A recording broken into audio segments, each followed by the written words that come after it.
বিধায়কদের সই জালিয়াতি কাণ্ডে ফের অভিষেক বন্দ্যোপাধ্যায়কে আজ তলব করেছে সিআইডি। বেলা 12টায় ভবানী ভবনে অভিষেক বন্দ্যোপাধ্যায়কে হাজিরার নির্দেশ দেওয়া হয়েছে।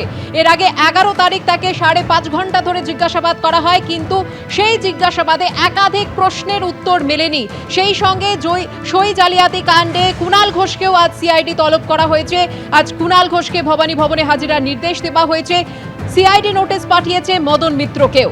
বিধায়কদের সই জালিয়াতি কাণ্ডে আজ অভিষেক বন্দ্যোপাধ্যায়কে সিআইডি তলব করেছে। বেলা 12টায় অভিষেক বন্দ্যোপাধ্যায়কে ভবানী ভবনে ফের হাজিরার নির্দেশ দেওয়া হয়েছে।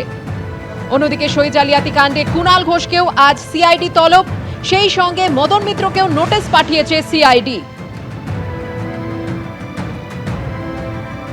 আর এই মুহূর্তে দুজন প্রতিনিধি আমাদের সঙ্গে রয়েছেন। অভিষেক বন্দ্যোপাধ্যায় কালীঘাট রোডের বাড়ি থেকে রয়েছেন আমাদের প্রতিনিধি আবির দত্ত, এবং ভবানী ভবনের সামনে থেকে রয়েছেন পার্থপ্রতিম ঘোষ। আমি শুরুতেই চলে যাব আবির দত্তের কাছে।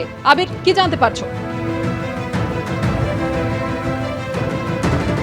দেখো, আমরা জানি যে রেজলিউশন বুক যেটি খোঁজ পেতে চাইছেন তদন্তকারীরা, সেই বিষয় নিয়ে তথ্য জানার জন্য বিভিন্ন বিধায়ককে আগে জিজ্ঞাসাবাদ করা হয়েছে। বিরোধী দলনেতা নির্বাচন করার ক্ষেত্রে যে 70 জনের সই, যে 70 জনের উপস্থিতি ছিল কিনা বা তাদের সই ছিল কিনা, সেই বিষয় নিয়ে ইতিমধ্যে তথ্য বেশ কয়েকজন বিধায়ককে জিজ্ঞাসাবাদ করে তারা কিন্তু নিয়েছেন।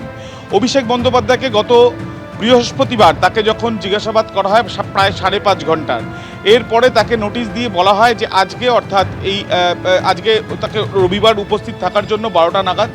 তিনি উপস্থিত থাকলে সেই ক্ষেত্রে জিজ্ঞাসাবাদ এগিয়ে নিয়ে গিয়ে তদন্ত এগিয়ে নিয়ে যাওয়ার প্রক্রিয়া চালাবেন তদন্তকারীরা। তার কারণ কি?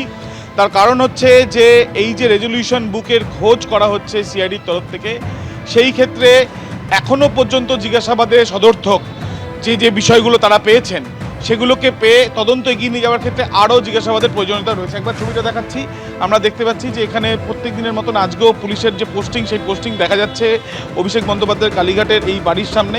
কিন্তু আজকে যেমনটা আদালতের তরফ থেকেও বলা হয়েছে তদন্তে সহযোগিতা করতে, অভিষেক বন্দ্যোপাধ্যায় বৃহস্পতিবার দিন 5.5 ঘন্টা জিজ্ঞাসাবাদের সম্মুখীন হলেও আজকে তাকে 12টার মধ্যে পৌঁছাতে বলা হয়েছে। তিনি নিজেও এর আগেও তিনি জানিয়েছেন যে তিনি তদন্তে সহযোগিতা করছেন।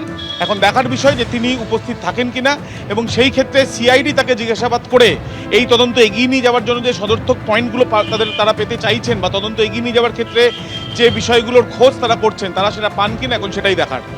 আবির, তুমি আমাদের সঙ্গে থাকো।